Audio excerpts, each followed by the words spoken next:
Good morning eighth Hindi medium के student. आज हम पाठ 12 भारत की रक्षा व्यवस्था सामाजिक विज्ञान में पढ़ेंगे।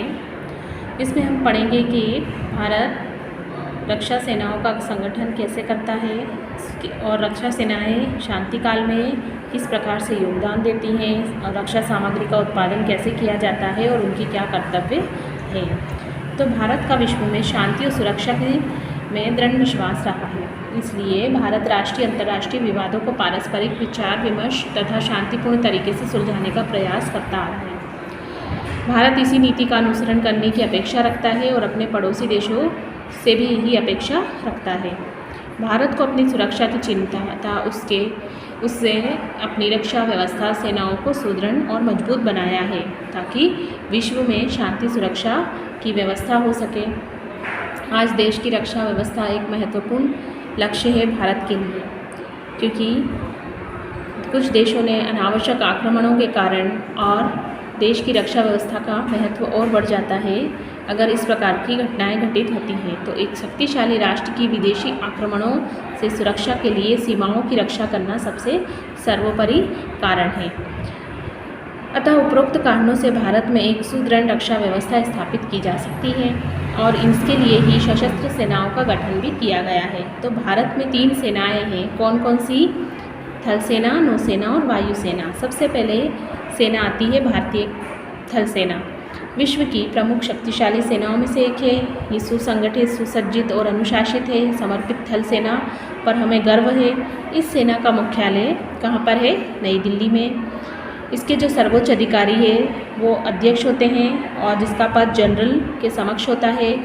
इसके भी कई अंग होते हैं, जैसे पैदल सेना, सवार, टैंक, तोपखाना, गन, आयुध यानी शस्त्र निर्माण, व्हीकल, मेडिकल और इंजीनियर आदि। थल सेना को 5 क्षेत्रों में संगठित किया गया है: केंद्रीय, पूर्वी, पश्चिमी और उत्तरी दक्षिणी कमान। और इसके अलग अलग अधिकारी होते हैं और ये अपने अपने क्षेत्र के प्रति उत्तरदायी होते हैं और ये अधिकारी लेफ्टिनेंट जनरल पद रैंक के होते हैं, जैसे कि यहाँ पर दिया गया है। इस प्रकार से ये इनकी रैंक दी है कि किस तरह से ये रैंक होती है। फिर आता है नौसेना। तो भारत एक प्रायद्वीप है और इसकी तीनों ओर से ये कैसे घिरा हुआ है? जल से घिरा हुआ है। तो भारत की समुद्री सीमा काफ़ी विस्तृत है, फैली हुई है, इसलिए इसकी भी सुरक्षा व्यवस्था की जिम्मेदारी बनती है। पूर्व दिशा में बंगाल की खाड़ी, पश्चिम दिशा में अरब सागर, दक्षिण में हिंद महासागर क्षेत्र स्थित है और विशाल समुद्री सीमाओं की रक्षा हेतु एक संगठित और शक्तिशाली सेना बनाई गई है और इसी आवश्यकता के अनुरूप एक सुदृढ़ सेना का गठन भी किया गया है। सर्वोच्च अधिकारी नौसेना अध्यक्ष को एडमिरल कहा जाता है और 3 क्षेत्रीय कमानों में इसे भी विभक्त किया गया है: पूर्वी नौसेना कमान विशाखापट्टनम, पश्चिमी नौसेना कमान मुंबई और दक्षिणी नौसेना कमान यानी कोच्चि। इसके प्रमुख अलग अलग क्या है? मुख्य अधिकारी है। ये वाइस एडमिरल पद रैंक के होते हैं और इसका मुख्य कार्यालय कहाँ पर स्थित है? नई दिल्ली में। भारतीय नौसेना के प्रमुख युद्धपोत इस प्रकार से INS नीलगिरी, हिमगिरी, देवगिरी, तारागिरी, विघ्नगिरी, देशपोत और इसके अलावा INS गोदावरी। सर्वतपोत और मस्तियान वायुयान वाहन पोत। इसके अलावा 2 जहाजी बेड़े हैं जो पश्चिमी और पूर्वी जहाजी बेड़ा कहलाता है। दोनों बेड़े समुद्र में गश्त लगाते हैं। कोलकाता, गोवा में शिपयार्ड है। विशाखापट्टनम में जहाज बनाए जाते हैं। इसके अलावा शिपयार्डों में जलपोत, पनडुब्बी और छोटे छोटे जलयान निर्मित है। इस प्रकार से इसकी रैंक को बताया गया है कि इसके अधिकारी के वर्ग की रैंक क्या होती है। अब आता है वायुसेना। तीसरी सेना हमारी कौन सी है? वायुसेना। किसी भी राष्ट्र की रक्षा व्यवस्था वायुसेना की भूमिका को महत्वपूर्ण बनाती है, क्योंकि युद्धकाल के समय आक्रमणकारी क्या कर सकते हैं? कई ठिकानों पर बमबारी करना और यातायात संचार तंत्र नष्ट करने का कार्य भी कर सकते हैं। तो इसके लिए थल सेना तो होती ही है, साथ में समुद्र पर नौसेना स्थित होती है। वैसी वायु में वायुसेना ये कार्य करती है। भारतीय वायुसेना में 100 से अधिक हवाई जहाज और हेलीकॉप्टर है। कैनवेस हंटर, अजीत किरण, MiG-21, MiG-23, MiG-25, MiG-28 Jaguar. इसके अलावा इनका रखरखाव नागपुर महाराष्ट्र में है। ये 6 प्रमुख इसमें कमान दी गई है, जो पूर्व में मेघालय, पश्चिम में नई दिल्ली, मध्य में इलाहाबाद उत्तर प्रदेश और दक्षिण में केरल यानी तिरुवनंतपुरम। और दक्षिण पश्चिम के देखा जाए तो गांधीनगर गुजरात में है और प्रशिक्षण बेंगलोर कर्नाटक में होता है। इसके मुख्य अधिकारी होते हैं और एयर मार्शल रैंक के होते हैं। इसमें इसकी रैंक इस प्रकार से यहाँ पर दी है, वायुसेना रैंक।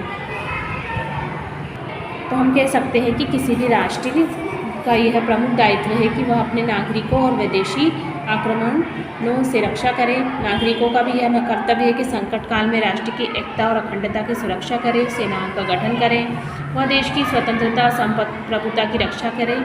और भारतीय सेनाओं का कार्य इसलिए अधिक महत्वपूर्ण हो गया है।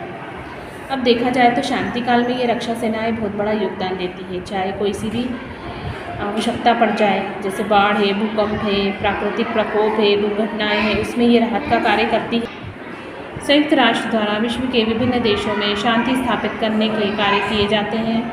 हमारी सेनाओं द्वारा कोरिया, गाज़ा पट्टी, लेबनान, कांगो, यमन आदि स्थानों में ये कार्य की सराहना की गई है। अब रक्षा सामग्री का उत्पादन कैसे करते हैं? तो रक्षा सामग्री उत्पादन शासकीय विभाग और सार्वजनिक क्षेत्र के उपक्रमों द्वारा किया जाता है। जैसे टैंकों, वाहनों, गोला बारूद आदि का निर्माण किया जाता है। सार्वजनिक क्षेत्र के उपक्रमों में जलपोतों, वायुयानों, बुलडोजरों, मशीनों के कलपुर्जे, संचार उपकरण सामग्री का निर्माण होता है।